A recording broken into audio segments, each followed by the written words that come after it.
നമസ്കാരം. ഇന്ന് പരിചയപ്പെടുത്തുന്നത് കേരളത്തിലെ നീർപക്ഷികളെ പറ്റിയാണ്. കേരളം പക്ഷികളുടെ പറുദീസയാണ്. വിദൂര ദേശങ്ങളിൽ നിന്നും പതിനായിരക്കണക്കിന് പക്ഷികളാണ് ഓരോ വർഷവും നമ്മുടെ കൊച്ചു കേരളത്തിലേക്ക് പറന്നെത്തുന്നത്. ശാന്തസുന്ദരമായ കാലാവസ്ഥയും സമൃദ്ധമായ ജലാശയങ്ങളുമാണ് ഈ പക്ഷികളെ കേരളത്തിലേക്ക് ആകർഷിക്കുന്ന പ്രധാന ഘടകങ്ങൾ. ഇന്ത്യയിൽ ശുദ്ധജല വൈവിധ്യം ഏറെയുള്ള അനുഗ്രഹീതമായ മേഖലയാണ് കേരളം. തോടുകളും പുഴകളും കായലുകളും കണ്ടൽക്കാടുകളും ഇവിടെ ധാരാളമുണ്ട്.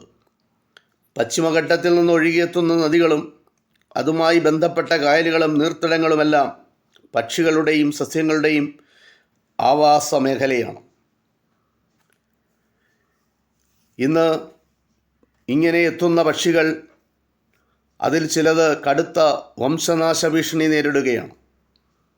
വൻമരങ്ങളും പാടശേഖരങ്ങളും കണ്ടൽക്കാടുകളും നശിക്കുന്നതും ജലാശയങ്ങൾ മലിനമാകുന്നതുമാണ് ഈ പക്ഷികൾ വംശനാശ ഭീഷണി നേരിടുന്നതിന് കാരണം.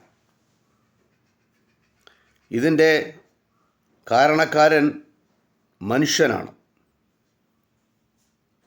ഇന്ന് പരിചയപ്പെടുത്തുന്ന ഒരു നീർപക്ഷി മുങ്ങാക്കോഴിയാണ്. നമ്മുടെ നാട്ടിലെ തടാകങ്ങളിലും മറ്റും കണ്ടുവരുന്ന ചെറിയ നീർപക്ഷിയാണ് മുങ്ങാക്കോഴി.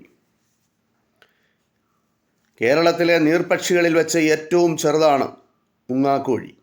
മുങ്ങാക്കോഴിക്ക് നാട്ടുമൈനയോളം വലിപ്പമേ ഉള്ളൂ. ചെറിയ താറാവായി നമുക്ക് തോന്നാൻ സാഹചര്യമാണ്. ഇത് ജലത്തിലാണ് സദാ ഇര പിടിക്കുന്നത്.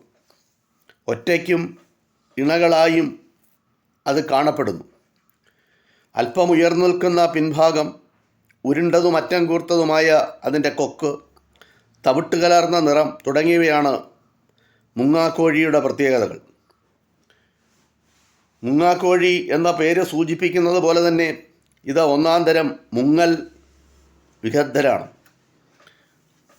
മുങ്ങുന്ന സ്ഥലത്ത് നിന്ന് 10 മീറ്റർ വരെ ദൂരത്തിലാണ് ഇവ പൊങ്ങുന്നത്. വെള്ളത്തിൽ കഴിച്ചുകൂട്ടുന്ന പക്ഷിയാണെങ്കിലും ഇതിൻ്റെ കാൽപാദങ്ങൾ താറാവിൻ്റേതുപോലെയല്ല. മനുഷ്യനെയോ മറ്റോ കണ്ടാൽ ഭയന്ന് വേഗത്തിൽ പറക്കുന്നതിനു പകരം വെള്ളത്തിൽ ഊളിയിടുകയാണ് മുങ്ങാക്കോഴിയുടെ ഒരു രീതി. മുങ്ങാക്കോഴിക്ക് വേഗത്തിൽ പറക്കാനാകും. ഒരു തടാകത്തിൽ നിന്ന് മറ്റൊന്നിലേക്ക് ഇവ മാറി മാറി സഞ്ചരിച്ചുകൊണ്ടിരിക്കും. ഇത്തരം യാത്രയിൽ 300 മുതൽ 600 കിലോമീറ്റർ ദൂരം സഞ്ചരിക്കും. മിക്കവാറും സന്ധ്യാനേരത്താണ് മുങ്ങാങ്കോഴിയുടെ യാത്ര. മത്സ്യങ്ങളും ജലജന്തുക്കളുമാണ് മുങ്ങാങ്കോഴിയുടെ മുഖ്യ ഭക്ഷണം. ജലത്തിനോട് ചേർന്നുള്ള ജലസസ്യങ്ങളും ചണ്ടിയും ചേർത്താണ് മുങ്ങാങ്കോഴി കൂട് നിർമ്മിക്കുക. ജൂലൈ ഓഗസ്റ്റ് മാസമാണ് മുട്ടയിടുന്ന സമയം. സാധാരണയായി 3 മുതൽ 5 വരെ മുട്ടകൾ ഉണ്ടാകും. ശത്രുവിനെ കണ്ടാൽ ചവറുകൊണ്ട് മുട്ട മൂടി വെക്കാറുണ്ട്. ആൺ പെൺ പക്ഷികൾ മാറി മാറി അടയിരിക്കും. ഇത് കേരളത്തിൽ കാണപ്പെടുന്ന ഒരു നീർപക്ഷിയായ മുങ്ങാങ്കോഴിയെ പറ്റിയുള്ള ഒരു ചെറിയ വിവരം. ഇത് ഇത്രമാത്രം. നന്ദി, നമസ്കാരം.